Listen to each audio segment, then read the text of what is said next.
78 start करते हैं जी FA1 Kaif 1 का। अच्छा, ये नोट हम कल बना रहे थे, मुझे लग रहा है कि मैंने डेप्रिसिएशन को भी इसमें ले लिया था, ऐसे ही है, तो वो मेरी मिस्टेक है। अभी मैंने देखा ये, लेकिन चेंज इन पॉलिसी के नोट के अंदर वो एरर करेक्शन की बात नहीं कर सकते थे हम, इसलिए आप अपने नोट को डेप्रिसिएशन जो लिखा है ना उसको आप काट दें। कल नोट बना रहे थे ना, उसके अंदर हमने क्या देखा, ये हमारी वर्किंग थी। चेंज इन पॉलिसी का इम्पैक्ट ये था, याद है ना आपको, हमने वर्किंग ऐसे बनाई थी दो हिस्सों में। चेंज इन पॉलिसी को मैंने अलग रोका था और डेप्रिसिएशन को अलग रोका था जब ओरिजिनल सवाल किया था। ओरिजिनली जिस दिन सवाल किया था तो हमने इम्पैक्ट ऑन प्रॉफिट की जो वर्किंग बनाई थी उसके अंदर 15, 14 और 13 था। ये वाला इम्पैक्ट था। क्लोजिंग स्टॉक 13 का 1.5 से कम हुआ था तो प्रॉफिट भी कम हो गया था। क्लोजिंग स्टॉक 14 का इंक्रीज हुआ था। इसको क्वेश्चन खोलो ना, क्वेश्चन ओपन कर लें प्लीज। 2.2 से इंक्रीज हुआ था 14 का क्लोजिंग स्टॉक, तो प्रॉफिट भी इंक्रीज हो गया था। ठीक है ना, ये वर्किंग जो की थी हमने जब हमने क्वेश्चन बैंक 2 किया था मोहानी वाला, आज से 10-15 दिन पहले। ठीक है ना, फिर क्लोजिंग स्टॉक 15 का 2.2 से 4 से डिक्रीज हुआ था तो प्रॉफिट भी डिक्रीज हो गया था। फिर अगली बात हमने कही थी कि बस ऑपोजिट है 1.5, साइन लगाओ, फिगर सेम लिख दो, ऑपोजिट इस तरह से। ठीक है, और जब तब वो वर्किंग की थी असल में पहली बार तो इस तरह से की थी 1.5 और ये 3.7 पॉजिटिव और ये 6.2 नेगेटिव, ये लिखकर उसके बाद फिर डेप्रिसिएशन का इम्पैक्ट लिया था। और वो क्या था, कुछ याद है? डेप्रिसिएशन का इम्पैक्ट कुछ याद है? इतना कौन सा याद करना है, थोड़ा सा ऊपर चले जाते हैं। ये जो एडजस्टमेंट की थी हमने इसी तरह से दो हिस्सों के अंदर की थी। 14 के अंदर फिर 15 रुपए पॉजिटिव हुए थे और उसके बाद फिर हमने सवाल के अंदर टोटल ये फिगर लिखी थी 6.2, 18.7 और 1.5। ऐसे ही था क्या आपके सामने वर्किंग हुई पड़ी है। अब असल में कल वो बस जज्बात में ऐसे ही तेजी में चला गया काम। ऊपर नोट बना रहे हैं हम चेंज इन पॉलिसी का, तो चेंज इन पॉलिसी का इंपैक्ट तो सिर्फ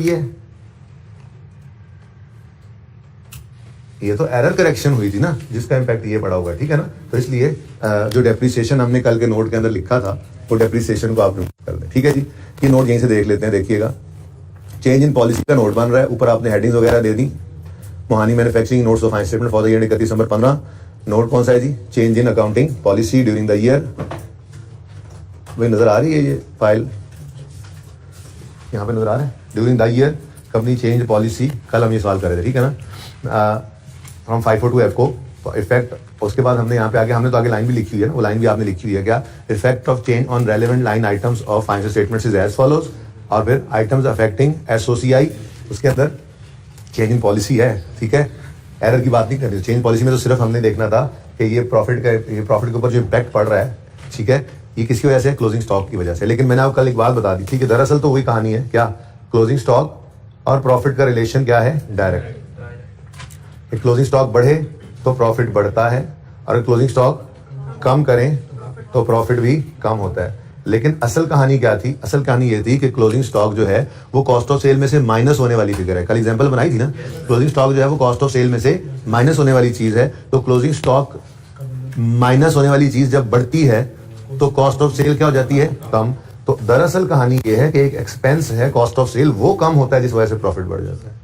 ठीक है ना, और इसी तरह से क्लोजिंग स्टॉक का कम होना, माइनस होने वाली फिगर अगर कम हो जाए, पहले 10 थी 5 हो जाए, तो फिर कॉस्ट तो बढ़ गई ना, तो कॉस्ट ऑफ सेल बढ़ जाएगी। लेकिन आप इसको ऐसे भी याद न रखें, आपको इतना तो याद है ना, क्लोजिंग स्टॉक और प्रॉफिट का रिलेशन क्या है? डायरेक्ट। ठीक है, तो कॉस्ट ऑफ सेल को ऑपोजिट रख लें बस। ठीक है, अब मसला ये है ना कि आपने प्रॉफिट पर इंपैक्ट तो दिखाना ही दिखाना होता है नोट के अंदर, पर वो प्रॉफिट पे इंपैक्ट फरमाइशी प्रोग्राम है। जितने मर्जी लाइन आइटम्स ऊपर, sale, cost of sale, GP के बाद other income, admin expense, selling expense, distribution expense, इनमें से कोई भी चीज आएगी तो वो लाइन आइटम अलग है और प्रॉफिट तो नेट पे एंड पे आता है, वो अलग है। तो आपके जितने भी आइटम्स के अंदर इंपैक्ट पड़ेगा, इनकम एक्सपेंस, डिडक्शन बढ़ गई, सैलरी कम हो गई, रिपेयर बढ़ गई, 7600 चीजें डाल दो, सारों के बाद एंड पे प्रॉफिट वाला इंपैक्ट तो वैसे ही शो करना होता है। तो ये जो इंपैक्ट ऑन प्रॉफिट था ना, नोट के अंदर ये वाले इंपैक्ट को प्रॉफिट के नाम पे तो हम नहीं लिख सकते थे। दरअसल कहानी ये थी कि क्लोजिंग स्टॉक का चेंज होना कॉस्ट ऑफ सेल को जो चेंज कर रहा था ना, लाइन आइटम इनकम स्टेटमेंट का कॉस्ट ऑफ सेल है और फिर उससे रिजल्टेंट प्रॉफिट निकलता है, तो प्रॉफिट पे भी इंपैक्ट बताना ही था। ठीक है ना, तो फिर हमारे पास 13 के साल के अंदर प्रॉफिट कम हो रहा है, प्रॉफिट कम क्यों हो रहा है? क्योंकि क्लोजिंग स्टॉक कम हो रहा है, और क्लोजिंग स्टॉक के कम होने से कॉस्ट ऑफ सेल बढ़ रही होती है। तो फिर 13 के अंदर, 13 तो हमने प्रेजेंट ही नहीं करना था, लेकिन कर रहे होते तो हम लिखते कॉस्ट ऑफ सेल में क्या आया है? इंक्रीज 1.5 का। लेकिन चूंकि इनकम स्टेटमेंट हम बना रहे हैं नोट के अंदर, और इनकम स्टेटमेंट नोट के अंदर जो है वो 13 की नहीं बनाते। इनकम स्टेटमेंट 2 साल की, चेंज इन इक्विटी 2 साल की, और बैलेंस शीट 3 साल की। ठीक है ना? तो इनकम स्टेटमेंट 2 साल की है और बैलेंस शीट 3 साल की नजर आ रही है। ठीक हो गया? सही है। अच्छा, तो फिर 13 तो था नहीं, अब आगे 14 में। 14 में हम देखते हैं जी प्रॉफिट 3.7 से बढ़ रहा है। क्यों? प्रॉफिट का बढ़ना क्यों है? अब सिर्फ इसको देखो, क्योंकि क्लोजिंग स्टॉक बढ़ गया। क्लोजिंग स्टॉक का बढ़ना प्रॉफिट को बढ़ाता है। ऊपर वाले को देखो ही ना यार, ठीक है? क्लोजिंग स्टॉक का बढ़ना प्रॉफिट को बढ़ा रहा है, और क्लोजिंग स्टॉक का बढ़ना दरअसल कॉस्ट ऑफ सेल को कम कर रहा है। तो अब नेट में इंपैक्ट आ गया 3.7। तो इसका मतलब ये है कि 3.7 से जो प्रॉफिट बढ़ा है, ये लाइन आइटम कौन सा इंपैक्ट हुआ था? Cost of sale. और कॉस्ट ऑफ सेल कम हुई है तो प्रॉफिट बढ़ा है। तो इसलिए 14 के साल के अंदर कॉस्ट ऑफ सेल कम हो गई 3.7 से, decrease in cost of sale 3.7 14 के अंदर आ गया। तो ठीक है, सही है। अच्छा, उसके बाद डायरेक्ट इधर आओ, सिर्फ क्लोजिंग को देखो। क्लोजिंग स्टॉक 4 से कम हुआ 15 का, तो प्रॉफिट भी कम हो गया। क्यों? दरअसल क्लोजिंग स्टॉक का कम होना कॉस्ट ऑफ सेल को बढ़ा देता है। ठीक है ना? तो ये प्रॉफिट की कमी जो है, ये दरअसल कॉस्ट ऑफ सेल के बढ़ने की वजह से हुई थी। तो 15 के साल में देखो increase in cost of sale 6.2 से आ गया। और ठीक है, ये घर पे किया तो दोबारा जाके? क्यों यार, मैंने कहा था कंप्लीट करना, बारिश हो रही थी। अजीब बात है। देखो बेटा, आप लोग इस तरह से करोगे तो फेल हो जाओगे सचमुच में। ये पास होने वाली हरकतें नहीं है। किसी एक ने हाथ नहीं खड़ा किया। क्यों आप लोग इस पे डटे हुए हैं कि आप इस बार पास नहीं करना चाहते, आप अगली बार पढ़ेंगे और दोबारा पास करेंगे? समझ से बाहर है आप लोगों की ये हरकत। आज मैं यहाँ पे क्वेश्चंस लिखूंगा, वीकेंड आ गया है, और मैं अब आई मीन इट, मैं क्लास के अंदर बहुत ज्यादा आप लोगों को ख्वार करूंगा मंडे वाले दिन, अगर ये क्वेश्चंस नहीं हुए होंगे आप लोगों की नोटबुक्स के ऊपर। ठीक है ना? मैं बता रहा हूँ ये बात। क्वेश्चन बैंक 3 जो बनाया हुआ है हमने, यानी कि note of question bank number 2, ये जिसकी किताबों पे ना बना हुआ और नोटबुक्स पे, वो अपनी खैर अभी से बनाना शुरू कर दे। वैसे कल का दिन है, बना लीजिएगा। ठीक है? पास पेपर 1 मैंने करवा दिया था कल, पास पेपर 1 करवाया था POL। कितने बच्चों ने घर जाके किया उसे? पहले किया हुआ था या कल किया? हाथ खड़ा करें। पास पेपर 1 पा क्वेश्चन लिमिटेड चलें। पास पेपर 2 चांद पेंट्स, कितने बच्चे करके आए हैं? बारिश हो रही थी। ठीक है? Asif engineering pass paper number कौन सा? 6 जी। ये कितने बच्चों ने किया? बारिश हो रही थी। ठीक, इसका इलाज ये है कि मैं ये दोनों डिस्कस नहीं करूंगा आज, थोड़े से देख लूंगा मैं, थोड़ा सा बता दूंगा मैं, लेकिन नहीं। और नया टॉपिक शुरू करना है मैंने मंडे को इंशाल्लाह, होपफुली EPS शुरू करूंगा। ये रह जाएंगे, मैं करूंगा ही नहीं डिस्कस। ऐसे तो ऐसे सही भाई, ये माफ क्या कर दो यार, आप लोग इस बात पे डटे हुए हो, कोई ऐसा काम ना हो जाए हमसे जिससे हम पास हो जाए पहली बार में। कोई ऐसी हरकत करनी ही नहीं है, माँ बाप का पैसा तो जाया करना ही करना है। ठीक है ना? मर्जी आप लोगों की। अभी और क्वेश्चंस भी ऐड हो जाते हैं। अच्छा जी, वापस आए इस पे। ये बात कल बच्चों को समझ नहीं आ रही थी, तो मैंने बता दिया कि यार सिंपल सी बात है, आप प्रॉफिट का इंपैक्ट जो देख रहे हो ये किस वजह से है? कॉस्ट ऑफ सेल की वजह से। तो अगर आप नोट बनाने की बात करो ना, तो नोट यहीं से बन जाता है। क्या प्रॉफिट कम हो रहा है, मतलब कॉस्ट ऑफ सेल बढ़ी होगी। 1.5 से कॉस्ट ऑफ सेल बढ़ गई, प्रॉफिट बढ़ रहा है, मतलब कॉस्ट ऑफ सेल। क्योंकि देखो, स्टॉक का इंपैक्ट और किसी चीज पे नहीं आता सिवाय कॉस्ट ऑफ सेल के। तो बोलो, चाहे ओपनिंग स्टॉक हो चाहे क्लोजिंग स्टॉक हो, कहां पड़ा होता है? कॉस्ट ऑफ सेल में ना। ठीक है? तो यहां पर एडजस्टमेंट में सिर्फ स्टॉक पड़ा है, तो ये स्टॉक का इंपैक्ट कॉस्ट ऑफ सेल पे ही आया होगा, इस वजह से प्रॉफिट पे आया होगा। तो हम ऐसे सोच सकते थे अगर पास करना है सिर्फ बच्चे को, तो 3.7 से प्रॉफिट क्या हो रहा है? बढ़ रहा है। प्रॉफिट का बढ़ना दरअसल होगा कॉस्ट ऑफ सेल की कमी की वजह से। कॉस्ट कम हुई तो प्रॉफिट बढ़ा होगा, तो increase in cost of sale, decrease in cost of sale. आगे आए, प्रॉफिट क्या हो रहा है? कम। प्रॉफिट का कम होना कॉस्ट के बढ़ने की वजह से हुआ होगा, तो increase in cost of sale 6.2, ऐसे भी कर सकते थे। बहरहाल एक बात समझ नहीं आ रही थी बच्चों को कि ये 1.5 क्लोजिंग स्टॉक कम हुआ तो हमने कहा कॉस्ट ऑफ सेल बढ़ गई है। अगले साल में ये पॉजिटिव कैसे हो गया? तो भाई देखो, इस साल का क्लोजिंग स्टॉक मिसाल के तौर पे 10 रुपए था, हमने वो कम करके 5 किया, तो इस साल का प्रॉफिट कम हो गया। अब ये जो 10 से 5 पे आया था, यही 5 अगले साल ओपनिंग बन गया। यानी अगर अगले साल पुरानी बात करें तो ओपनिंग 10 बना होगा, जिसको हमने अब कर दिया है 5। अब ओपनिंग स्टॉक होता है ऐड कॉस्ट ऑफ सेल में, तो ऐड होने वाली फिगर अगर कम हो गई तो उसने तो प्रॉफिट को बढ़ाना ही था ना। इसलिए ये बात इस तरह से कर रहे थे, लेकिन ये इतनी सोचेंगे ना तो चीजें गड़बड़ होती चली जाएंगी। ठीक है, ये तो सिर्फ एक नोट था, और इसका नोट सबसे मुश्किल मैं कह सकता हूँ पॉलिसी के अंदर था। कॉस्ट ऑफ सेल पे सोचना तो जरा मुश्किल हो जाता है, तो उसके लिए आसान हल क्या था जो आपको बता दिया। ठीक है ना, वरना तो इंपैक्ट ऑन प्रॉफिट लेना आपके लिए अब चुटकियों का खेल रह गया। क्लोजिंग स्टॉक और प्रॉफिट का रिलेशन क्या है? डायरेक्ट। क्लोजिंग स्टॉक बढ़े तो cost of sale, closing stock बढ़े तो प्रॉफिट बढ़ता है, क्लोजिंग स्टॉक कम हो तो प्रॉफिट कम होता है। लेकिन कॉस्ट ऑफ सेल पे इंपैक्ट क्या होगा? दरअसल वो अपोजिट होता है। अब जब आप नोट बनाने की तरफ जाएंगे के अंदर प्रॉफिट तो फरमाइशी प्रोग्राम है, वो तो लाजमी आना ही आना है। आइटम्स अफेक्टिंग एसओसीआई के अंदर सारे लाइन आइटम्स को भी आप प्रेजेंट करते हो, और एंड पे स्टैंडर्ड ने कहा हुआ है फरमाइशी प्रोग्राम प्रॉफिट भी बता दो। बैलेंस शीट के अंदर आप सारे लाइन आइटम्स का भी इंक्रीज डिक्रीज बताते हो, और फरमाइशी प्रोग्राम स्टैंडर्ड का रिटेन्ड अर्निंग्स पे भी इंपैक्ट बता दो। तो रिटेन्ड अर्निंग्स बैलेंस शीट में और प्रॉफिट्स इनकम स्टेटमेंट के आइटम्स के अंदर ये फरमाइशी प्रोग्राम है। ऊपर 10, 12, 15 जितने मर्जी आइटम्स आ जाएं, प्रॉफिट पे एक बार नेट इंपैक्ट बताना पड़ता है। ऊपर 10, 12, 15 जितने मर्जी बैलेंस शीट के आइटम्स आ जाएं, रिटेन्ड अर्निंग्स पे इंपैक्ट उसका अलग से बताना पड़ता है। ठीक है, सही है ना?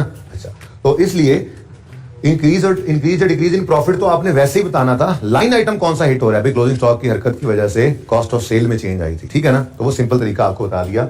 14 का प्रॉफिट बढ़ रहा है, मतलब कॉस्ट ऑफ सेल कम हुई होगी, तो decrease in cost of sale 3.7। 15 का प्रॉफिट कम हो रहा है, क्लोजिंग स्टॉक का इंपैक्ट तो कॉस्ट ऑफ सेल पे पड़ा होता है ना, तो प्रॉफिट कम होने की वजह क्या रही होगी? कॉस्ट ऑफ सेल का बढ़ना। तो फिर 15 में increase in cost of sale 6.2 से। ठीक है, और आगे प्रॉफिट है वो तो वैसे ही आसान है, वो तो पहले ही आपने निकाला हुआ था।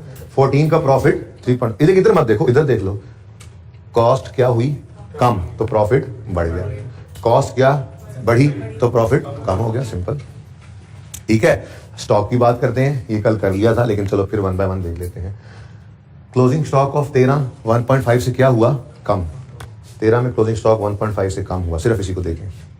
क्लोजिंग स्टॉक 14 का 2.2 से बढ़ गया, लो भी बढ़ा लिया। क्लोजिंग स्टॉक 15 का 4 रुपए से कम हो गया, लो हमने कम कर लिया। ये क्लोजिंग स्टॉक का इंपैक्ट है। ठीक हो गया, लेकिन इस क्लोजिंग स्टॉक को जो हमने 1.5 से कम किया था, दरअसल देखो ना, ये चेंज इन पॉलिसी है। हम इस वक्त खड़े कहां पे हैं? 15 में खड़े होते हैं, और 15 में भी ये काम हो चुका होता है जिसको चेंज कर रहे होते हैं। तो अब यूं समझे ना बात को, उन्होंने जो स्टॉक लिया था वो गलत था, चेंज इन पॉलिसी कर रहे हैं ना, तो हमने उस क्लोजिंग स्टॉक को 1.5 से कम किया। अब उन्होंने तो वही पुराना क्लोजिंग स्टॉक अगले साल को ओपनिंग बनाया होगा ना, तो इसलिए वो ओपनिंग भी 1.5 से कम करना है, तो उसका इंपैक्ट क्या हो गया? वो इंक्रीज दे गया। ठीक है ना, ऑपोजिट हो गया ना। ये है इंपैक्ट ऑफ प्रॉफिट। मैं इधर आता हूं 1 बाय 1। 1.5 से क्लोजिंग स्टॉक डिक्रीज हुआ 13 का।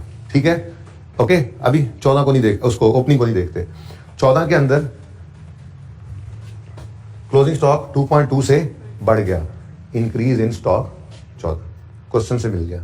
ठीक है, अब 15 का प्रॉफिट 4 रुपए से कम हो गया, डिक्रीज इन प्रॉफिट, ये भी क्वेश्चन से आ गया। ये तीनों तो क्वेश्चन से आ गए थे। ठीक है, अब सिर्फ आपने अच्छा, ओपनिंग स्टॉक बैलेंस शीट में आता है, ओपनिंग स्टॉक बैलेंस शीट में आता है, ओपनिंग स्टॉक का इंपैक्ट जहां पड़ता है वो डाल दिया है ना, तो बस सिर्फ आपने ये 3 स्टॉक्स बताने थे।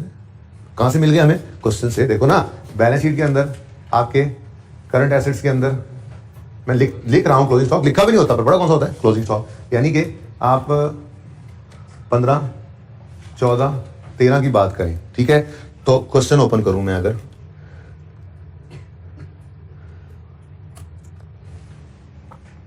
ये देखें, FIFO पे थे हम, पुरानी बात क्या है जी?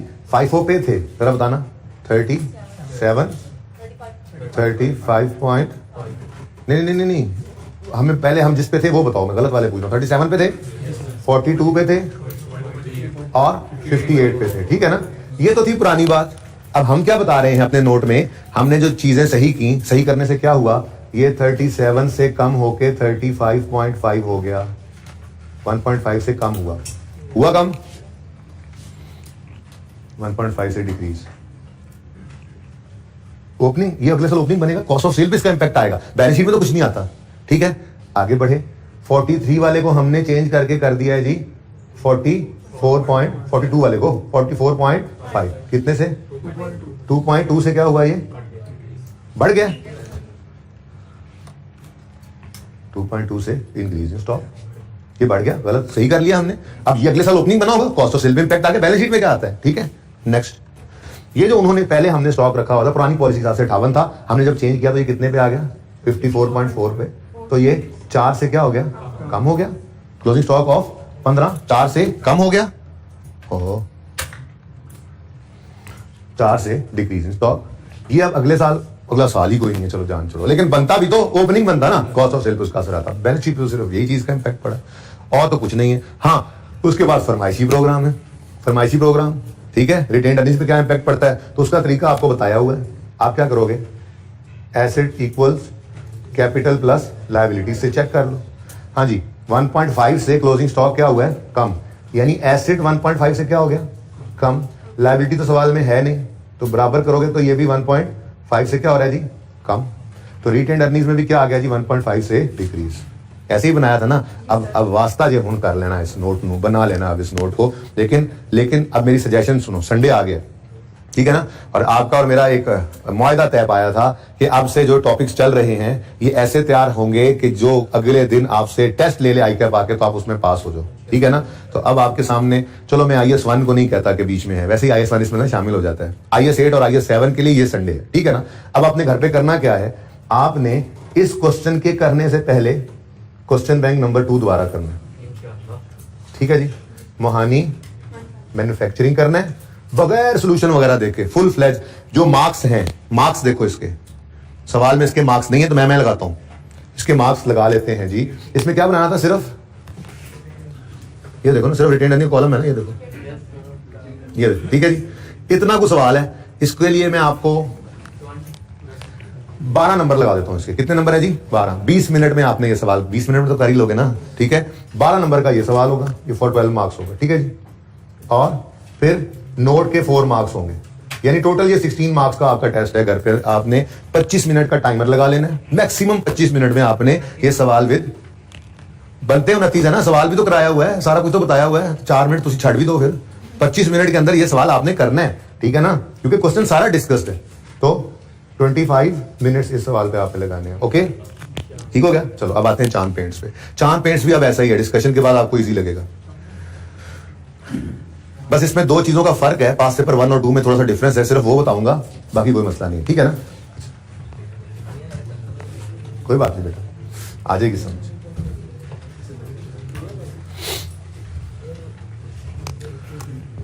अगर मंडे का दिन भी इन 2 टॉपिक्स में से लग जाए किसी चीज के ऊपर तो कोई गम नहीं है, करते रहो, करके सही आगे जाना है, मसला कोई नहीं, ठीक है ना। इसलिए आपने एफर्ट करनी है, ये नहीं समझना कि नहीं हुआ सर, कर रहे थे, वैसे हो जाना चाहिए था। बहरहाल, चांद paints is engaged in manufacturing of chemicals and paints. In April 16, it was discovered that certain errors had been made in financial statements for year ended 30 June 15. The errors were corrected in 16. The errors were corrected in 16. एक ये line लिखी हुई है, साथ ही ना मैं compare करना चाहूंगा इसको. The mistake was corrected. The mistake was corrected in 14. खड़े किस साल में जी? 14 में ही खड़े थे ना इस सवाल में. देखो ये देखो, चेंज इन इक्विटी बनानी है फॉर द ईयर एंडेड 31. ये भाई पास पेपर 1 की बात कर रहा हूं, पता लग रहा है ना. अच्छा इधर देख लो क्वेश्चन की तरफ. अच्छा इधर देखो, हम खड़े कहां हैं? 14 में. और वो कह रहा है एक मिस्टेक हुई थी 12-13 की जो करेक्ट कर दी हमने 14 में. और यहां पे भी कह रहा है कि हम 16 में खड़े हैं. Check, correction of error note बनाना है फॉर द ईयर एंडेड 2016. ठीक है, और चेंज इन इक्विटी भी बनानी है 2016 की. ठीक है ना, यानी हम कौन से साल में खड़े हैं? 16 में. वहां पे 14 था ना, यहाँ पे 16 आ गया. अच्छा अब 16 में खड़े हैं और चांद पेंट्स में कह रहा है एरर वाज करेक्टेड इन 16. 14 में खड़े हैं, पोल वाले सवाल में कह रहा है मिस्टेक वाज करेक्टेड इन 14. लेकिन दोनों के काउंटिंग ट्रीटमेंट में फर्क है. पास पेपर 1 के अंदर हमने क्या कहा था? ओहो 14 में इसने गलती को सही कर दिया. कल याद आ रहा है 2 साल बनाए थे, मैंने कहा था होना चाहिए था 13 में इस ऑप्शन को सही, गलती से उसने कर दिया है 14 में सही, तो हमने 13 में एंट्री करके 14 में जो उसने किया हुआ था उसको कर दिया था रिवर्स. समझ भी आ गई थी बात. ठीक है, यहां पे अब आप क्या सोचोगे? यहां पे क्या सोचोगे? वो कह रहे हैं जी गलतियों का पता लगा है, 15 में कुछ गलतियां हो गई थी, पता लगा है 16 में, और हमने 16 में उनको सही कर लिया. तो क्या करेंगे हम 15 में भी गलतियां जो हैं परिणाम वाली उस तरह से 2 साल की जैसे ओपन करते हैं वो करके हम उनको भी सही करेंगे और फिर 16 में रिवर्स भी करेंगे? Answer is no. ठीक है, अब इन दोनों सवालों में फर्क क्या था? इन दोनों सवालों के अंदर फर्क था ये वाली line, bye adjusting profit and loss for the year, ये उन्होंने चवल मारी थी। ठीक है जी, ये वाली लाइन, इसको कौन सा कलर करें, इसको कौन सा पर्पल करें? ठीक है जी, नजर नहीं आ रहा? नजर आपकी किताबों में तो नजर आ रहा होगा यार। अच्छा चले, बात समझ आ गई है, बात समझ आ गई, बेटा फजूल मत बोलते रहा करें, बात को रोका भी करें फिर। ठीक है, ये फजूल में जो बच्चे बोलते चले जाते हैं ना, उनकी बात कर रहा हूं। ये जो लाइन है ना, ये गड़बड़ थी असल में। ठीक है, पास्टर बर्नस ने क्या कहा था? 13 की गलती थी, उन्होंने 14 में सही की। वो तो हमेशा ही ऐसे करते आए हैं, हम आईएएस 8 के सारे टॉपिक में यही करते आए हैं कि हम जिस साल में खड़े होते हैं, प्रायर ईयर एरर मतलब क्या है? पिछले साल का एरर है, और सही इस साल में खड़े होके, ये तो हम हमेशा ही ऐसे करते हैं भाई। प्रायर ईयर एरर जो पकड़ा प्रायर ईयर में पकड़ा जाता, तो इस साल में कहां पकड़ा जाता था? वो तो एरर रहता ही ना इस साल में। हम एरर सही करते ही प्रायर ईयर का है, और करते भी इसी साल में खड़े होकर हैं। लेकिन हमारे भी कुछ उसूल हैं, कुछ जवाबित हैं। ठीक है, अगर कल वाले सवाल को ही मैं लिखूं तो क्या हुआ था? इंटीजर था कल सवाल में, डेबिट डेबिट पीपीई क्रेडिट। ठीक है जी, अब जब इस तरह से हम एंट्री करते थे जनरल एंट्री सवाल वाली, तो मैं कहता था क्या करो क्या करो, बैलेंस शीट आइटम्स को उठा लो और एक्सपेंसेस को, इनकम को इग्नोर करो, और दूसरा इंपैक्ट किसको दे देना? क्या मतलब? हम ये एंट्री क्या आगे लिखते थे कि एरर ऑफ 13, या एंट्री ऑफ 13 क्या लिखते होते थे? General entry of 13 standing in 14। तो मैं यूं लिख देता हूं, error of 13 corrected journal entry of 13 error correction standing in 14। ठीक है, ये पहली एंट्री होती थी। और जब दूसरी एंट्री करते थे तो मैंने कहा था क्या है? पीपीई डेबिट डेप्रिसिएशन क्रेडिट, इसको कर लो कॉपी पेस्ट। मतलब इधर आप पीपीई डेबिट करके डेप्रिसिएशन एक्सपेंस क्रेडिट कर सकते हो। अगर जनरल एंट्री सवाल में मांगता तो हम ऐसे करते थे। क्या मतलब? मतलब हम खड़े इसी साल में हैं, हमने पिछले साल की गलती इसी साल में सही करनी होती है, लेकिन इस साल में प्रॉफिट एंड लॉस पिछले साल का अवेलेबल नहीं होता हमारे पास, तो हमें हिट करना पड़ता है रिटेन्ड अर्निंग्स को। तो ठीक है ना, इस तरह से एंट्री क्यों करते थे? मैंने कहा था ये सवाल को पैरों पे खड़ा करने के लिए, वरना तो जितने पिछले साल होते थे जब उनकी जनरल एंट्री होती तो मैंने कहा था कंबाइन कर दो, बैलेंस शीट आइटम उठा लो, क्योंकि बैलेंस शीट हमारे पास होती है, इनकम एक्सपेंसेस को इग्नोर करो, उसका इंपैक्ट किसको दे देना होता है? तो बैलेंसिंग फिगर रिटेन्ड अर्निंग्स डाल दो, वो इंपैक्ट रिटेन्ड अर्निंग्स को चला गया। ठीक है ना, इसका मतलब अगर आप यहां पे खड़े होकर एंट्री ये करें ना, स्टैंडिंग इन 14, ये एंट्री क्या है जी? ये एंट्री क्या है? ये भी लिख दें इधर, general entry of 14 error correction standing in 14। तो ये एंट्री आपने बिल्कुल सुकून से की जी, पीपीई डेबिट और डेप्रीसिएशन एक्सपेंस क्रेडिट।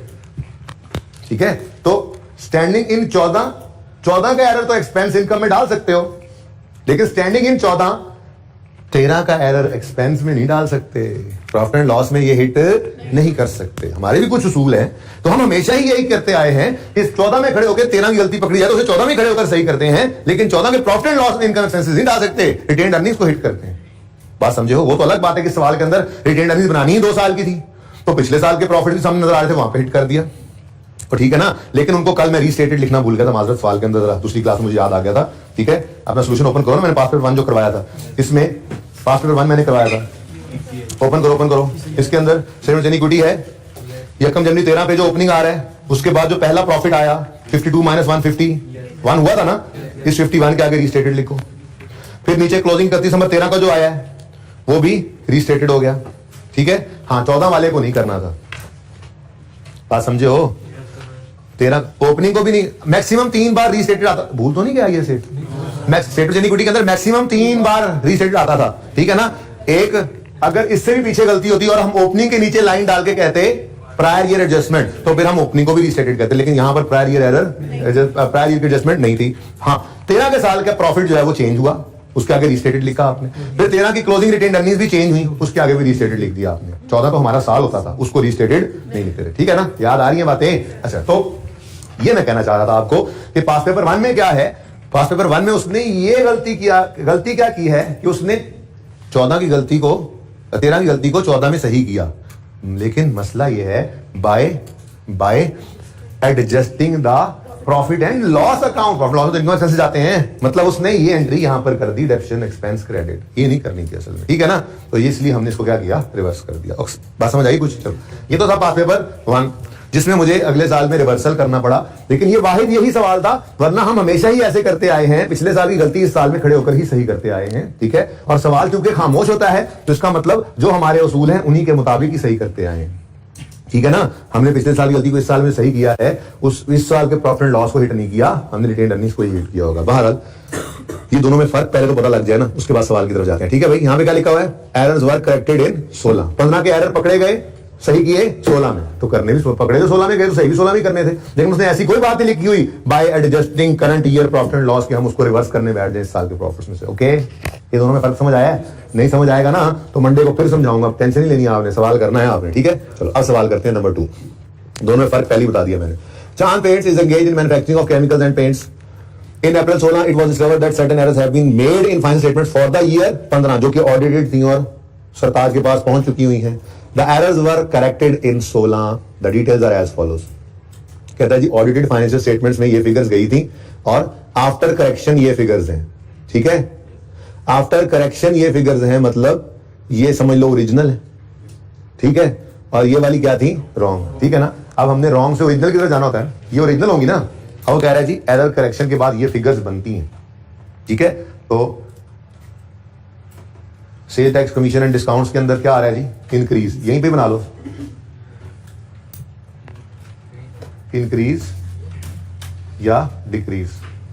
डिक्रीज को हम नेगेटिव साइन के साथ शो करते जाएंगे, ठीक है जी। हाँ भाई, एक्सपेंस बढ़ा या कम हुआ, बढ़ गया है, 7 से 8 पे चला गया, 330 से बढ़ गया, आगे बढ़ो। कॉस्ट ऑफ सेल आप 44 सेम है तो यूं बोल दो, 633 से 606 पे चली गई, कम होगी कॉस्ट ऑफ सेल कितनी, 27 माइनस, कम हो गई।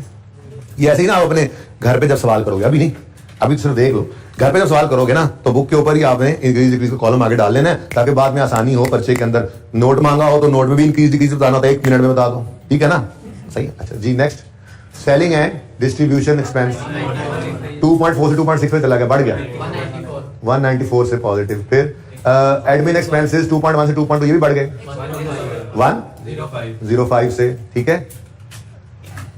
ठहर अलग अलग करने दो। अच्छा जी, उसके बाद 515 से ऑपरेटिंग एक्सपेंसेस कम हुए, 48 से कम हो गए। फिर जी अदर ऑपरेटिंग इनकम कम हो रही है जी, 82 से कम होगी। ये बाकी तीनों बढ़े थे, मैंने सही लिखा हुआ, बढ़ गए, ये कम हुआ। अच्छा बस ये ध्यान रखना होगा, इनकम कम हुई, एक्सपेंस कम हुआ, बस थोड़ा सा ये देख लेना, ठीक है ना। अगर एंट्री करो तो, वैसे एंट्री रिक्वायर्ड नहीं है, लेकिन मैं मंडे को आपसे सवाल डिस्कस करूंगा ना तो मैं इसकी जनरल एंट्री भी कर दूंगा आपको, वो जो हम करते हैं एंट्री, ये कर लो सारा कुछ वो कर लेंगे इंशाल्लाह, ओके। अच्छा जी, नेक्स्ट ठहर जाओ यार, 82 कम जी, उसके बाद 636 से कम हो गया, क्या कम हुआ, प्रॉफिट फॉर द ईयर। अच्छा, अब ये सारी चीजें ही आपको पता है, एज अ लाइन आइटम हम शो करते हैं नोट के अंदर, तो सब कुछ ही सवाल ने करके दिया हुआ है। एनीवेज आगे बढ़ते हैं। बैलेंस शीट की बात करें तो कह रहे ट्रेड एंड अदर रिसीवेबल्स, ये जी कम हो गए हैं, 412 से कम हुए। फिर ट्रेड एंड अदर पेएबल्स 224 से बढ़, ठीक है। आगे कहता है share capital and retained earnings were 10,400 and 19,089 कब के, यकम जुलाई 14 के। अगर आप याद करो थोड़ा सा प्रैक्टिस क्वेश्चन 1 अगर याद करो, उसमें हम खड़े थे 2003 में, ठीक है जी, और हमें 2002 भी गिवन था, 4 नहीं भाई, और 2001 भी गिवन था, ठीक है ना जी। इसके अंदर हमें इनकम स्टेटमेंट के अंदर इंटरेस्ट एक्सपेंस अगर आपको याद हो तो वो गिवन था 3 साल का, ठीक है ना। और मैं प्रैक्टिस सेट 1 की बात कर रहा हूँ, ना समझ आए तो आपने सिर्फ बुक का पहला सफा खोलना है, प्रैक्टिस क्वेश्चन सामने आ जाएगा, ठीक है। बैलेंस शीट के अंदर आपको पीपीई गिवन था या प्लांट ही गिवन था, प्लांट, चलो पीपीई लिख दिया मैंने, पीपीई गिवन था और रिटेन्ड अर्निंग्स गिवन थी। कौन कौन सी क्या क्या थी जरा बताना, क्वेश्चन 1 खोल के। प्रैक्टिस क्वेश्चन 1 आपकी किताबों में सबसे पहला सवाल, प्रैक्टिस क्वेश्चन 1 जो हमने 2 दिन लगा के किया था, जी 9, ये रिटेन अर्निंग्स बता रहे हैं मुझे, मैं खुद ही ओपन कर लेता हूँ।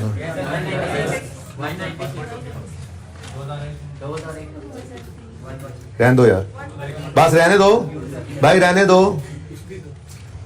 इतनी सी देर लगनी थी, मैं भी क्या क्या उम्मीद लगाए बैठा था।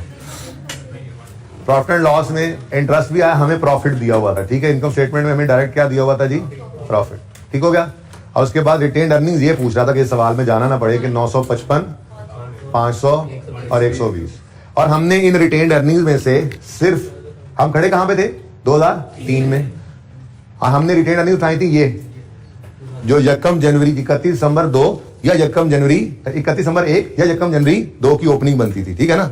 31 दिसंबर 1 का क्लोजिंग है ना, यकम जनवरी 2 का यही ओपनिंग बनता है। अगली दोनों रिटेन अर्निंग्स को हमने यूज ही नहीं किया होता। जरा मैं कंपैरिजन करना चाह रहा था इस सवाल से, आधे वैसे। अच्छा, अब इधर देखो, हम खड़े कौन से साल में हैं, 2016 में।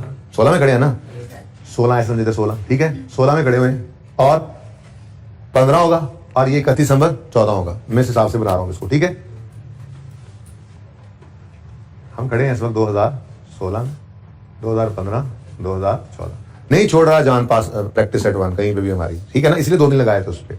अब वो कह रहा है कि शेयर कैपिटल और रिटेन्ड अर्निंग्स किस दिन के जी, यकम जुलाई 14, ये है असल में 30 जून 14, 30 जून वाला साल है ना, 30 जून 15 और 30 जून 16।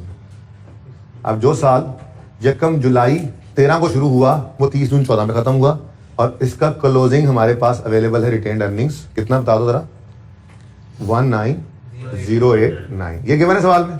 30 जून 14 का क्लोजिंग ही यकम जुलाई 14 का ओपनिंग बनता है, जो 30 जून 15 का क्लोजिंग बनेगा, ठीक है। हमारे लिए सिर्फ ये रेलेवेंट फिगर थी, वो अवेलेबल भी थी। नहीं समझ आई तुम्हें?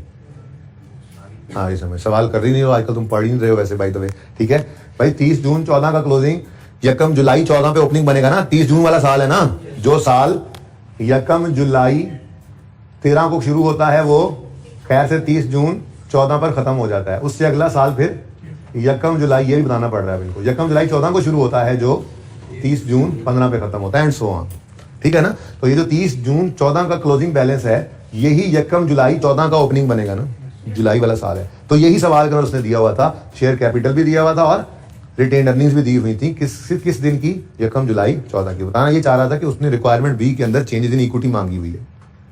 और मैंने इस सवाल के, इस टॉपिक के अंदर आपको ये बताया था कि उसने अगर आपसे चेंज इन इक्विटी मांगी है ना, तो चांद पेंट्स की आपने statement of changes in equity, बताओ जरा कौन से साल की मांगी है, बताओ 31 दिसंबर 16 की मांगी है ना, 30 जून 16 की मांगी है। तो 30 जून 16 की चेंज इन इक्विटी के साथ साथ आपने 15 की बनानी है, चाहे ये सवाल में कहे ना कहे, सिर्फ इस टॉपिक के लिए। इस टॉपिक के अंदर वो कंपैरेटिव मांगे चाहे ना मांगे, मैंने बता दिया था आपको, कंपैरेटिव आपने बनाने होते हैं लाजमी, सिर्फ इस टॉपिक के लिए। वरना हर टॉपिक ऐसा है कि जब तक कंपैरेटिव का कह ना दे आपने नहीं बनाने, ठीक है। तो statement of equity for the year ended 30 जून 16 बनानी है, तो आपने इस तरह से लिखना है, ओपनिंग 2 लाइनें छोड़कर, एहतियातन के हो सकता है कोई पिछले साल की भी एडजस्टमेंट हो, ठीक है ना। उसके बाद फिर अपनी रूटीन वाला क्लोजिंग, और बल्कि यूं लिखा करो, लिखा इधर करो, ओपनिंग लिखकर यहां पे करो, अगर कोई चीज आ जाए तो लिख दी, नहीं तो ना, ऐसी 2 लाइनें खाली पड़ी रहेंगी, ठीक है जी। ओपनिंग बैलेंस, क्लोजिंग बैलेंस और क्लोजिंग, ठीक है ना। फिर मैंने कहा था 30 जून 16 यहां पर लिखोगे, यहां पर लिखोगे 30 जून 15, और यहां पर लिखोगे 30 जून 14 लिख लो, चाहे तो यकम जुलाई 14 लिख लो, और ये डेट ही तो गिवन थी, 30 जून 14 लिखो या यकम जुलाई 14, बात तो एक ही है। ये वाली फिगर हमें गिवन है, अगर इसमें कोई एडजस्टमेंट हुई तो उसको उठा के इधर लिख लेंगे, अगला काम तो हमें जरूरत नहीं होता था, ठीक है ना। फिर यहां पर पैट आता था 15 का, और यहां पर पैट आता था 16 का, ठीक है ना। ये सारी कहानी थी असल में। यानी अगर मैं ये तो मिटा दूं, ऐसे क्या करना, ओह इंक्रीज डिक्रीज भी मिट गए, कंट्रोल जी भी नहीं ना हो सकता यहाँ पे, चले कोई बात नहीं। इधर देखिए, इधर देखिए, इनकम स्टेटमेंट होती है 2 साल की चाहिए, हम 16 में खड़े हैं तो 16 और 15 की होनी चाहिए थी, और बैलेंस शीट में हमें गिवन होना चाहिए 3 साल का डाटा, 16, 15 और 14, ठीक है। अभी फिलहाल मुझे सिर्फ इतना पता लगा कि शेयर कैपिटल जो है 30 जून 14 की बात, ऐसे ही लिख लेते हैं, 30 जून 14, 30 जून 15। ये जिनको समझ नहीं आ रही थी ना उनके लिए मैं कर रहा हूँ सारा काम, लेकिन सवाल मैं फिर भी नहीं कराऊंगा, ठीक है। 16। अच्छा इधर देखना, वो क्या कह रहा है जी कि यकम जुलाई 14 यानी 30 जून 14 की बात है। शेयर कैपिटल कितना है जी 10,400, ठीक है। और retained earnings unappropriate profit, retained earnings 089। आगे उसने नहीं बताया रिटेन्ड अर्निंग्स का। हमें क्या आगे वाली रिटेन्ड अर्निंग्स चाहिए होती हैं? चाहिए नहीं होती। यही तो हमारा स्टार्टिंग पॉइंट बनता है। अगर इसमें कोई एडजस्टमेंट ना हो तो यहाँ से आगे शुरू करते हैं कहानी, वो डाटा हमें गिवन बनता है, ठीक है। उसके बाद उसने प्रॉफिट फॉर द ईयर भी बताया हुआ है भाई, प्रॉफिट फॉर द ईयर भी बताया हुआ। देखो असल में ना ये ऑडिटेड है, ये भी ऑडिटेड है, 14 तो पक्का ऑडिट है ना। और फिर 16 क्या है, ये ड्राफ्ट चल रहा है, ठीक है। ऐसे ही ये 16 ऊपर, वो भी अब 30 जून वहां नहीं लिख रहा, बस दोबारा क्या लिखना, ये क्या है ड्राफ्ट, और 15 क्या है ऑडिटेड। इस सवाल मैंने वैसे ही बना दिया आपको, ठीक है ना। अब 15 के ऑडिटेड फाइनेंशियल स्टेटमेंट्स में प्रॉफिट कितना आ रहा था 4359। ये तो चेंज होकर अब रिस्टेटेड वाला बनेगा ना, उसकी तो बात ही नहीं कर रहा मैं अभी, और ठीक है। अच्छा उसके बाद 16 का प्रॉफिट ड्राफ्ट कितना नजर आ रहा है 1839। ये जनाब हमारे पास आ गया जी प्रॉफिट फॉर द,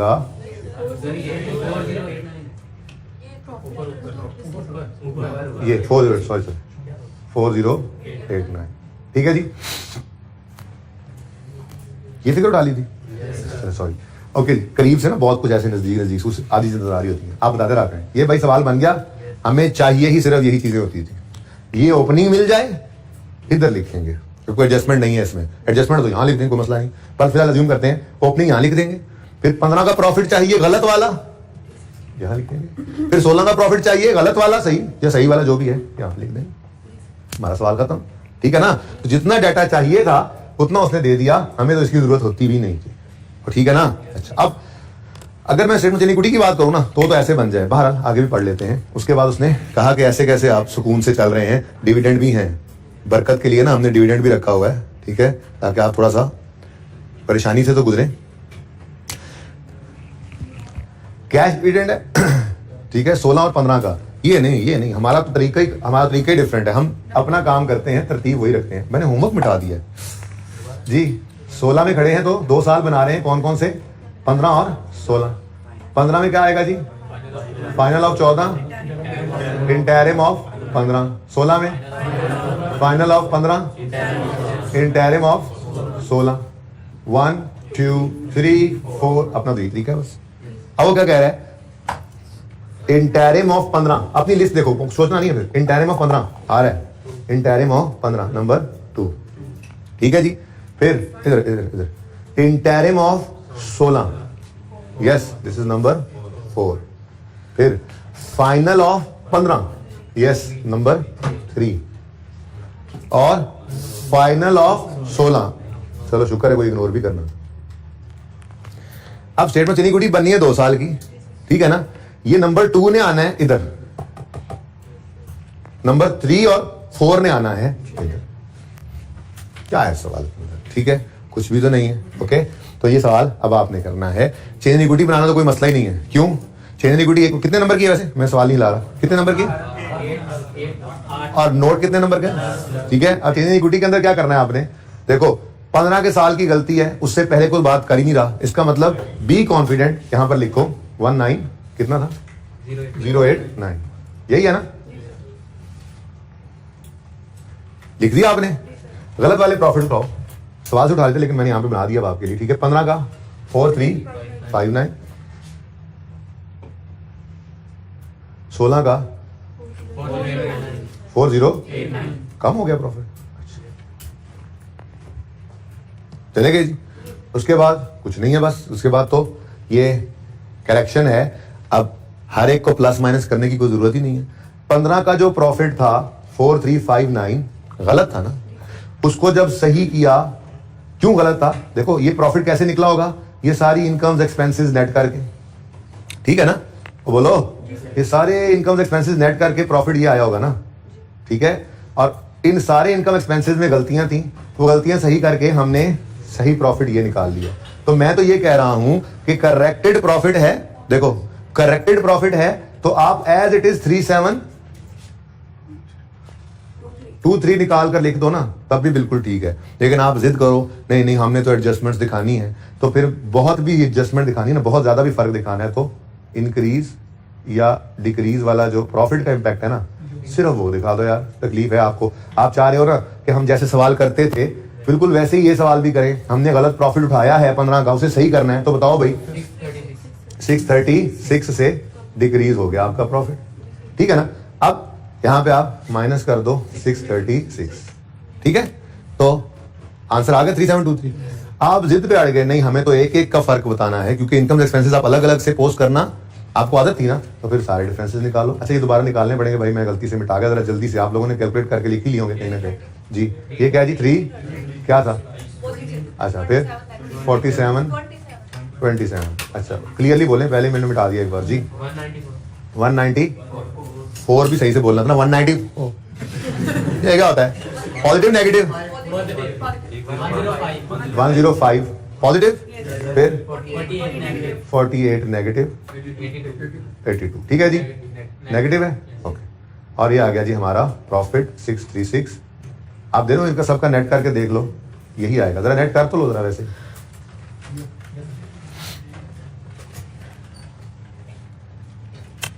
बस इसके बाद बस मेरी बहुत हो गया, कैश फ्लो के बाद जाना है मैंने, बस ये भी साथ से चलता रहेगा, मंडे का दिन भी लगा लेंगे, नो इशू। नहीं आ रहा बराबर,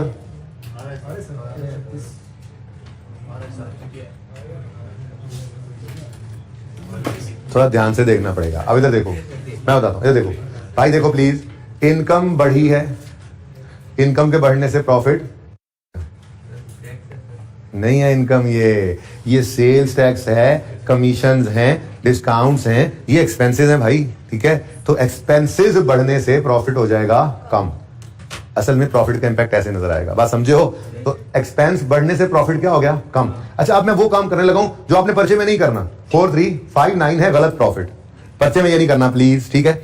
अब वन बाय वन देखे तो रिवीजन तो हो जाए। वो जैसे हम करते थे एंट्रीज करने के बाद, एक्सपेंस बढ़ा तो प्रॉफिट कम कर दो, एक्सपेंस कम हो प्रॉफिट बढ़ा दो, इनकम बढ़ी तो प्रॉफिट बढ़ गया, इनकम कम हुई तो प्रॉफिट कम कर दो, सही है ना। वो काम करना है। लेट मी बैठ ऑन द कुर्सी, शुरू हो जाओ। हाँ जी, एक्सपेंस है, sale tax commission discount expense है, एक्सपेंस बढ़ा है कम हुआ है, एक्सपेंस के बढ़ने से प्रॉफिट कम, 330 से प्रॉफिट कम हो गया। आगे बढ़ो, कॉस्ट ऑफ सेल भी क्या है, एक्सपेंस, एक्सपेंस क्या हो रहा है, कम, एक्सपेंस का कम होना प्रॉफिट को बढ़ा देगा, +27। फिर मैं ना यहां से ऑनवर्ड आपको टोटल करवाऊंगा, वो 636 निकलेगा। छोड़ो इस बात को फिलहाल, आगे बढ़ो।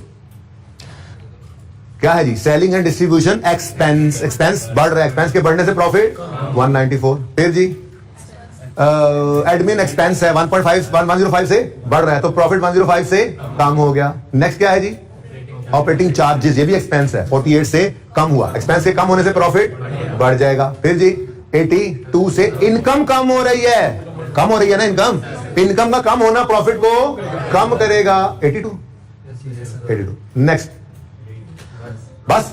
अच्छा अब आंसर बताओ, 3723 निकाल के बताना, ऐसे नहीं वहां से देख के, सही है ना। अब नहीं है तुम लोगों को यकीन मुझे, अब यहां से यहां तक 636 बन जाएगा आपका, नेगेटिव साइन में चेक कर लो, ठीक है ना। अब बात समझ आ गई। अच्छा अब मैंने ये कहा कि ये वो काम है जो पर्चे में आपने नहीं करना, ये तो तब होता था जब हमें ये सारी चीजें करके नहीं बताता था, ठीक है जी। तो सबसे पहली बात तो ये है, पर्चे में सियाने बच्चे ये करेक्टेड को ही उठा लेंगे, कह तो रहे हैं हर चीज के फर्क के बाद ये 3723 आया, लेकिन कोई जिद कर इस जिद पे अड़ा हुआ ना कि हमने पुरानी तरतीब को नहीं छोड़ना, गलत प्रॉफिट को सही करना है, तो ये गलत प्रॉफिट उठाओ और 636 का इंपैक्ट डाल दो उस पर डायरेक्ट, कि 636 से प्रॉफिट नेट में इंपैक्ट हो गया। ये काम करने ना बैठ जाना पर्चे में, ठीक है ना। तो statement of change in equity बनाने के लिए फिर कोई मसला नहीं है। आगे क्या है जी, 2 ही डिविडेंड है, यहाँ पे 2 ही डिविडेंड है। कौन सा वाला, नंबर 2 वाला, ये है जी कैश डिविडेंड है, सारे ही कैश, शुक्र, कैश डिविडेंड और 5% है। तो यहां पे आया आप और आपने इंटरिम लिखना है तो लिख लो यार, इंटरिम डिविडेंड ऑफ 15 है, ठीक है जी, और कैश है कितने %। अब इसको लगाना किस पे होता है, शेयर कैपिटल का बैलेंस 10400 आ रहा था सवाल के अंदर, शायद इसीलिए इसने दिया था। तो 10400 का 5% जी 520, और भाई कुछ नहीं 19089 एक मिनट 190893723 लेकिन ये डिविडेंड एंट्री क्या थी? Dividend debit. ये ना रिटेन्ड अर्निंग्स का कॉलम, ओनली रिटेन्ड अर्निंग्स का कॉलम बन रहा है, ठीक है ना? तो डिविडेंड डेबिट हो गया रिटेन्ड अर्निंग्स में और डिविडेंड पेएबल क्रेडिट। अच्छा जी, उसके बाद क्लोजिंग बैलेंस आ गया कितना? 22292। ठीक है जी। अब इधर देखो, ये प्रॉफिट जो ऑडिटेड फाइनेंशियल स्टेटमेंट्स में नजर आया था, ऑडिटेड में वो कितना था? 4329। हमारी इन करेक्शंस की वजह से चेंज हो गया, रीस्टेटमेंट। ठीक है जी। उसके बाद ये क्लोजिंग भी रीस्टेट हो, ठीक है जी। लेकिन ओपनिंग में कुछ असर नहीं पड़ा हुआ, ठीक हो गया, सही है। अब 16 के साल में कोई गलती है प्रॉफिट?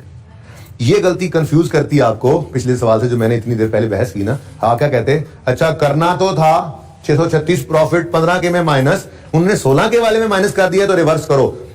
ये बात आप सोच सकते, तो इसलिए मैंने इतनी बहस करके आपको दोनों में फर्क बताया कि क्वेश्चन 1 के अंदर क्या है। वो कह रहा है कि 15 की वो गलती थी, मैं 15-16 ही बोल दूं, ऐसी तरह 15-16 बोल दूं आसानी के लिए। गलती थी 15 की, कर दी 16 के प्रॉफिट्स में एडजस्ट।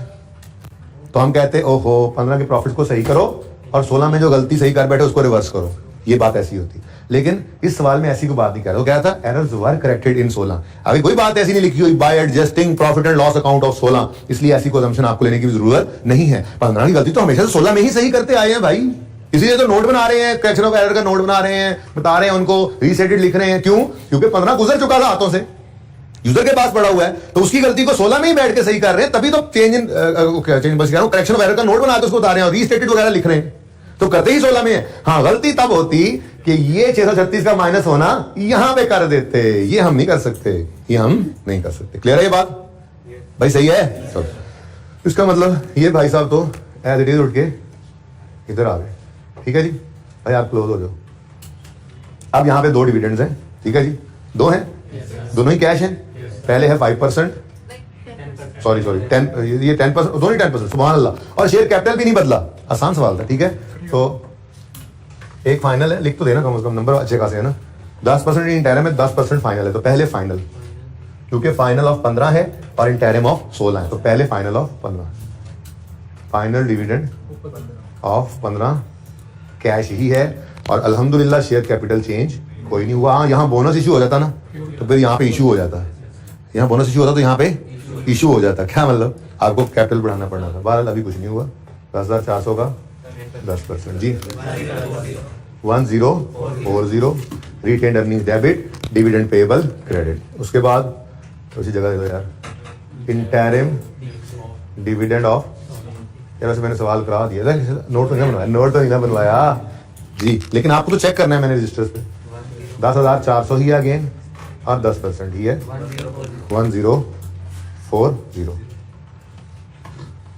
ठीक है जी। और क्लोजिंग क्या आ गया? तो चेक कर लो, 241। अब बुक से चेक कर लो यार, ठीक है, देख लो ना यार, तब कह रहा हूँ देख लो, मैं नहीं देख के आना घर से। अच्छा सही है। अच्छा, अब पहली वाली रिक्वायरमेंट की तरफ आते हैं। वो क्या है?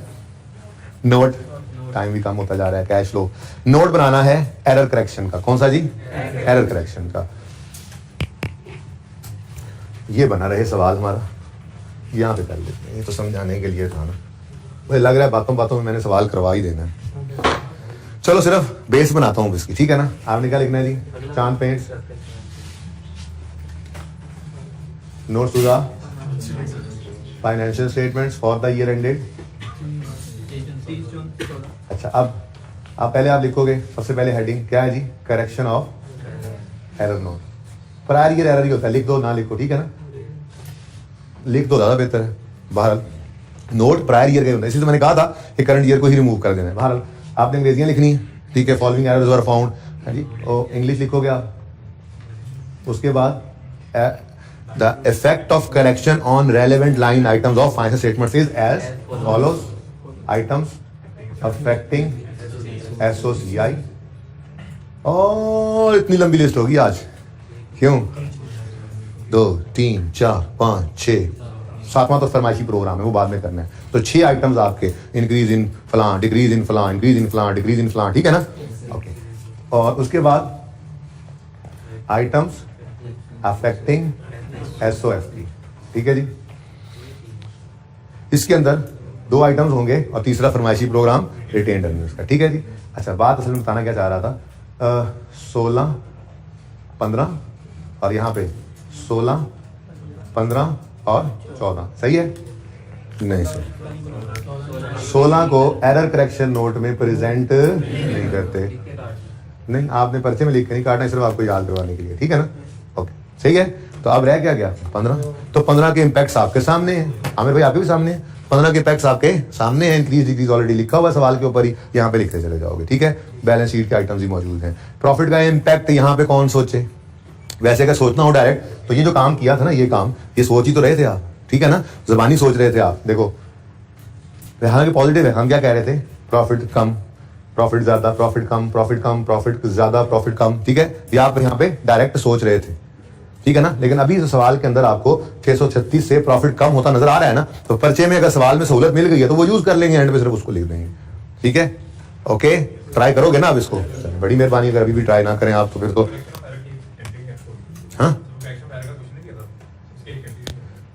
हाँ रहती है, मुझे पता है। मैं घर जा रहे हैं सवेरे, जो मर गया तो माफ कर देना, जिंदा रहते पढ़ा देंगे इंशाल्लाह, ठीक है। आई विल इंशाल्लाह।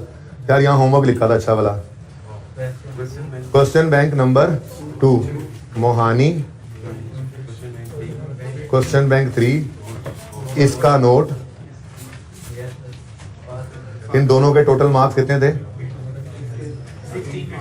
ये 12 का था, ये 4 का था, और मैंने कहा था आपको 25 मिनट है आपके पास। ओके,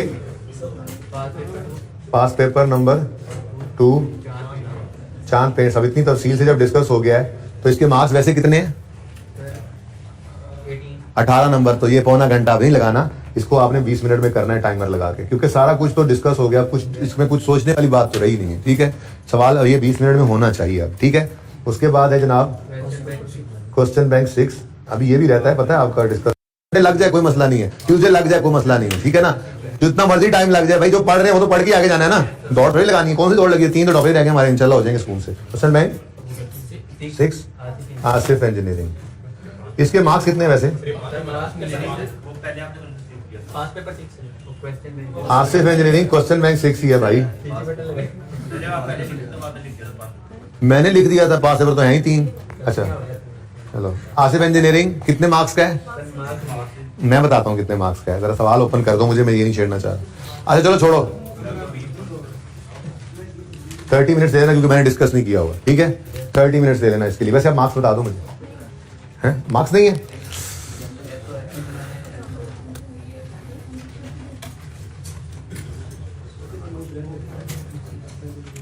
बैलेंस शीट बनानी है, इनकम स्टेटमेंट बनानी है, चेंज इन इक्विटी बनानी है। यार नोट तो बनाना ही नहीं है, वो नो चलो ठीक है, आधा घंटा ज्यादा ही है वैसे, चलो ठीक है, आधा घंटा लगा लो, खैर ओके। चलिए जी आ जाए आप, ये तो सारे का सारा होमवर्क था IAS 8 से, ठीक है जी। अब IAS 7 की तरफ आ जाएं, MCQs ओपन कर लें। अभी IAS 7 का टेस्ट भी डिस्कस होने से रहता है, सही है। चलो, जालिब इंडस्ट्रीज वाला क्वेश्चन हो गया था, टेस्ट था 23 नंबर का, कितने बच्चों ने टेस्ट दिया, आसान था मुश्किल था टेस्ट, वैसे वो मैं अपने लोग मुश्किल ही बना रही सवाल, लेकिन टेस्ट जी डिस्कस कर दूंगा। ये जो अभी रिसेंट हुआ है क्ले पाकिस्तान, इससे पिछला टेस्ट, और जालिब इंडस्ट्रीज, ये डिस्कस होना है। ये संडे जो आ गया है, MCQs पे आओ।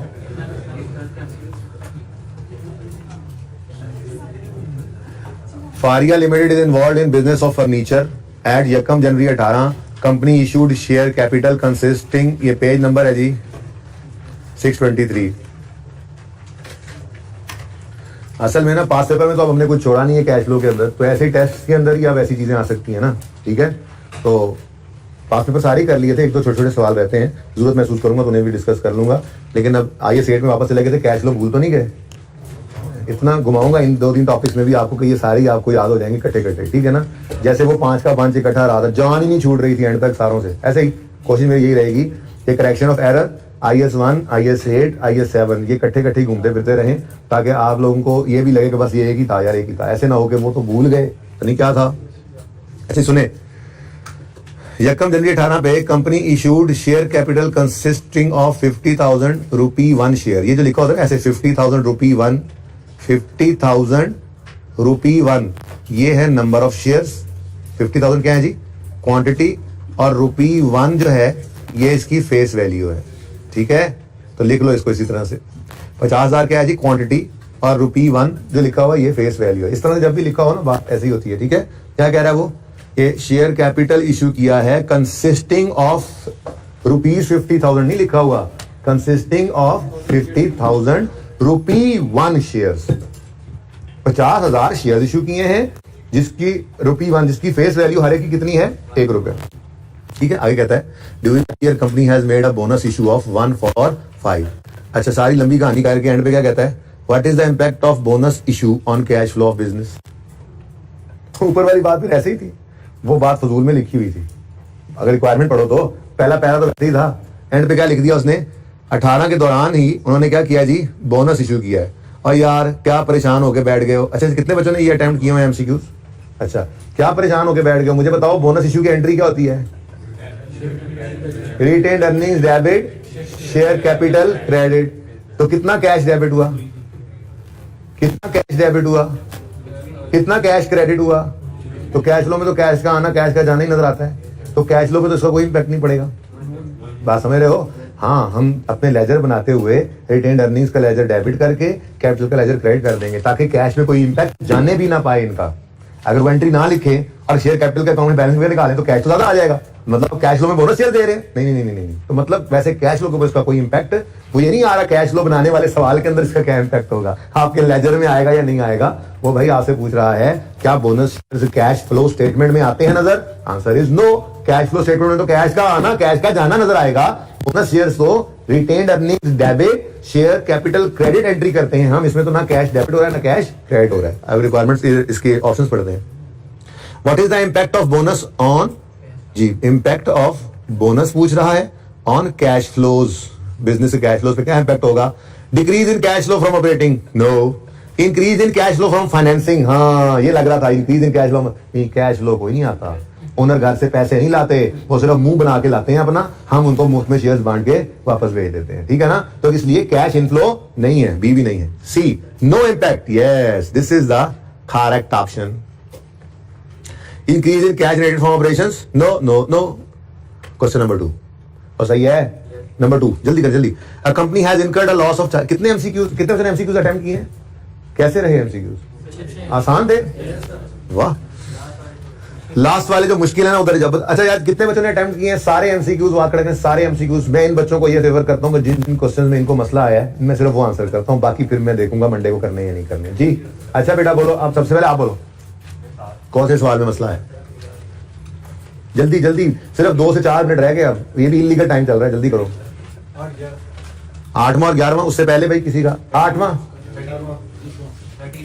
8वां पहला आया, 8 से पहले वाला तो कोई नहीं है। नंबर 8 यानी कि 1 से 7 तक कोई मसला नहीं है। जिन बच्चों ने MCQs किए हैं मैं सिर्फ उनसे बात कर रहा हूं, बाकी मुझे अच्छे नहीं लग रहे हैं। अच्छा 1 से 7 तक कोई मसला नहीं, 7 में भी है, इसलिए कह रहे थे। एक बार इधर आगे में चला गया ना, वापस नहीं जाऊंगा फिर मैं। नंबर 7 भी पढ़ लो, सुन लो please. Which 2 of the following are considered as inflows in a company statement of cash flows. Bonus shares, ये तो इनफ्लो नहीं होते। बोनस शेयर्स अभी एंट्री बोली है। बोनस शेयर्स की एंट्री क्या होती है, रिटेन्ड अर्निंग्स डेबिट या शेयर प्रीमियम डेबिट कर लो, जो मर्जी कर लो, ठीक है, लेकिन कैश डेबिट नहीं होता, कैश क्रेडिट नहीं होता। बोनस शेयर्स में कैश इन्वॉल्व ही नहीं है, ठीक है, तो ये तो नहीं है। B, decrease in account receivable. बेटा अगर अकाउंट रिसीवेबल डेटर कम हो तो मतलब कैश ही आ रहा होता है ना, कि आप ये कहोगे सारी बैड डेट हो गई, नहीं, ठीक है ना। नॉर्मल समेशन क्या है, कैश इनफ्लो होता है, बिल्कुल ये तो होगा। इंक्रीज इन इन्वेंट्री, बेटा ये कब कहा जा रहा है कि कैश बढ़ना जरूरी है, वो कह रहा था सवाल में पढ़ो ना, which two of the following are, हाँ सही, sorry, are considered as inflows. Inflows है तो इन्वेंट्री अगर बढ़ रही हो तो इन्वेंट्री के बढ़ने से तो कैश उल्टा पे होना है। इन्वेंट्री खरीदने के लिए तो कैश आपको पे करना पड़ेगा ना, तो ये तो आउटफ्लो है, इनफ्लो नहीं है। डी है increase in accounts payable. Account payable में इंक्रीज आ रहा है। देखो यहां पे क्रेडिटर्स नहीं लिखा हुआ, लेकिन उसने अकाउंट पेएबल दिया, लेकिन चलो इसको इस तरह से तो ले ही सकते हैं ना कि लोन जिस तरह से ले लेते हैं। बहरहाल बहुत क्लियर नहीं हूं मैं इस पे, लेकिन मसला यह है कि उसने दो कहे हैं और बाकी दो तो क्लियरली, एक में तो कैश फ्लो है ही नहीं और इन्वेंट्री के अंदर इंक्रीज आना कैश आउटफ्लो है, तो फिर हम ए और डी को मजबूरन ले लेते हैं जी, माजरत के साथ, ठीक है। Sorry sorry sorry sorry sorry sorry B और डी। ओके जी, 8 में क्या मसाला है? Which of the following will appear in cash flow from financing? Financing, ये तो बेटा मैंने ना आप लोगों के साथ डिस्कशन कर रखी है। वैसे ये मसला ना आता, आप ये मसला आता तब अगर मैंने वो बात ना की होती आपके साथ, जो दिन क्या आईक्यू का सही टेस्ट ओपन करके दिखाया था, मैंने कहा था for MCQs point of view, only MCQs के पॉइंट ऑफ व्यू से आपने सिर्फ दो काम याद रखने हैं। अब इंटरेस्ट पेड आए तो ऑपरेटिंग में लेना, डिविडेंड पेड आए तो फाइनेंसिंग में लेना, ये मैंने आपको बता दिया था, ठीक है ना। और कहा था सिर्फ और सिर्फ एमसीक्यूज के पॉइंट ऑफ व्यू से, ठीक है। चलो टाइम मारो। हाँ जी, फाइनेंसिंग एक्टिविटी में क्या आएगा? Cash paid to acquire non current assets, ये तो इन्वेस्टिंग एक्टिविटी में आता है, फिक्स एसेट खरीदे। डिविडेंड पेड, अब मेरी उस डिस्कशन की वजह से आप कहेंगे हाँ एमसीक्यूज के पॉइंट ऑफ व्यू सर ने कहा था डिविडेंड पेड को फाइनेंसिंग एक्टिविटी में ले लेना, याद है ना। बोनस शेयर्स इशूड, अच्छा देखो cash flows from financing activity है ये बोनस शेयर। क्या फाइनेंसिंग एक्टिविटी का कैश फ्लो हुआ बोनस इशू पर? कैश फ्लो नहीं हुआ भाई, कैश फ्लो हुआ ही नहीं है, ठीक है। और डेप्रिसिएशन फॉर द ईयर, ये तो होता ही नॉन कैश है, इसका मतलब डिविडेंड पेड ही है हमारी फाइनेंसिंग एक्टिविटी। हमें किसका सवाल था ये 8वां, किसका था? हाँ क्या मसला था? अच्छा तो ये वो क्लास बड़ी थी वैसे। अच्छा हाँ भाई 8 के बाद जल्दी बोलो। ऐसे मैं ऐसे बोलता है तो 9 में को मसला, 10 में, 11 में, 12 में, 13, जिन्होंने किए होते हैं ना क्वेश्चन बेटा, उन्होंने ना निशान लगाए होते हैं, तो जिन्होंने नहीं किए वो मुंह उठा के अब देखे ना इधर ये क्या बात हो रही है, ऐसे कैसे डिस्कस हो रहा है। वो जो करके आए उन्होंने निशान लगाए होते हैं, उनको पता है कि ये टिक हो गया हमारा। 13, 14, 15, okay. Where in a company's financial statements complying with international standards should you find the proceeds of non current assets sold during the period.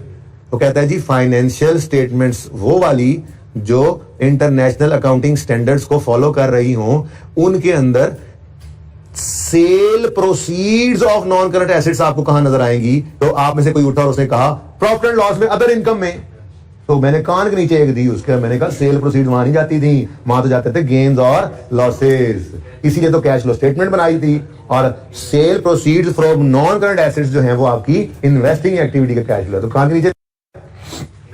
अच्छा सो कोई बात, जिसने भी कहा था, तो भाई देखो कहां नजर आएगा? स्टेटमेंट ऑफ कैश फ्लोज में, सही है। चेंज इन इक्विटी में नो, प्रॉफिट लॉस में no, statement of cash flows only, हाँ ये सही है। Statement of cash flows and statement of financial position, financial position में भी नजर नहीं आता। कैश आएगा तो कैश में डेबिट हो जाएगा ना, सेल प्रोसीड वाला कैश तो सामने नजर नहीं आ रहा होगा आपको, तो बेटा बहुत कुछ आता है। तो फिर कैश आता है, कैश जाता है, कैश के अकाउंट का इम्पैक्ट तो हम नहीं बता रहे होते, ठीक है ना। डेबिट क्रेडिट जिधर दूसरी तरफ मर्जी हो रहा है, कैश का तो हम क्लोजिंग लेते हैं ना कैश फ्लो में, ठीक है। तो जो क्लोजिंग कैश फ्लो होगा, closing cash in cash equivalent होगा, उसके अंदर वो पड़ा होगा, बस उसको अलग से नजर नहीं आना चाहिए। तो मतलब वो यही कह रहा था कि सेल प्रोसीड्स का लफ्ज कहां नजर आता है, यानी कि वो फिगर आपने 100 रुपए का एसेट बेचा, कैश के लेजर में वो 100 रुपए नजर आ रहा होगा, बैलेंस शीट में कैश नजर आ रहा था, क्या वही 100 रुपए पड़ा होगा? नहीं। क्वेश्चन इज वो 100 रुपए जो sale proceeds on fix asset था वो कहां नजर आएगा? वो कैश फ्लो के अंदर, सिर्फ कैश फ्लो के अंदर, सिर्फ और सिर्फ कैश फ्लो के अंदर इन्वेस्टिंग एक्टिविटी में नजर आएगा आपको इनफ्लो के तौर पर, ठीक है। पता नहीं अब मैं सही बोल रहा हूं या गलत, आंसर चेक करते रहो साथ साथ। यही था, डी ही था। चलो चलो जी, अब वक्त हुआ खत्म, तो 16 से ऑनवर्ड शुरू करेंगे। और इधर देखो IS 7 के ऑल MCQs तो थे ही, अब मतलब ऑल MCQs अब 15 से ऑनवर्ड्स हैं, ठीक है ना। और क्वेश्चन बैंक जो है ना इसका IS 7 का, उसके क्वेश्चन बड़ा अरसा हो गया हमने लिए नहीं है, तो वो उदास हो गया है। ओह MCQs दोबारा खुल गए भाई, ये मुझे तस्वीर खींच के भेजनी है, टीए को भेज देना ना, ठीक है। क्वेश्चन बैंक 3 हो गया था, 5 मैंने कहा रहने तो 4 कर लिया था आपने। ये जो जनाब हॉट सॉस भी हो चुका है 6, मैं डिस्कस कोई चीज नहीं करनी जब तक आप लोग नहीं पूछेंगे इन सवालों में। ये मत समझना सारे सवाल मैं करवा रहा हूँ। आप सवाल करें, क्वेश्चन है मुझसे पूछें, वरना प्रेप लीव में बैठे होंगे, क्वेश्चन सामने आएगा, उसको समझ नहीं आएगी, मैं भी नहीं मिलूंगा। इसलिए जो क्वेश्चन देता हूँ मैं कर लिया करो। क्वेटा टैक्स क्वेश्चन बैंक 7 ये कर लेना, ठीक है। बस मरदान आप कर चुके हैं। क्वेटा टैक्स एमसी आई के क्वेश्चन बैंक कौन सा है जी? 7 क्वेटा टैक्स, ठीक है जी। मरदान सॉफ्टवेयर 8 आप कर चुके हैं। जिंदगी रही तो कल मिलेंगे। अल्लाह हाफिज।